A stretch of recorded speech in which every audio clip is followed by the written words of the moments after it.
1996ஆம் ஆண்டில் பாரத ராஜா 2 படங்களை இயக்குவதற்கு கையொப்பமிட்டார்.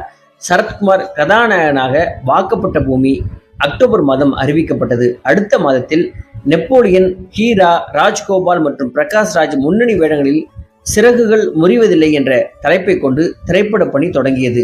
பின்னர் இந்த 2 படங்களும் நிறுத்தப்பட்டன. 2004ஆம் ஆண்டின் பிற்பகுதியில் சேரனுடன் வாக்கப்பட்ட பூமி திரைப்படத்தை மீண்டும் இயக்க திட்டமிட்டார். ஆனால் இந்த கூட்டணியும் நிறைவேறவில்லை. 2001ஆம் ஆண்டு பாரதி ராஜாவின் கடல் பூக்கள் சிறந்த திரைக்கதைக்கான தேசிய திரைப்பட விருதை வென்றது.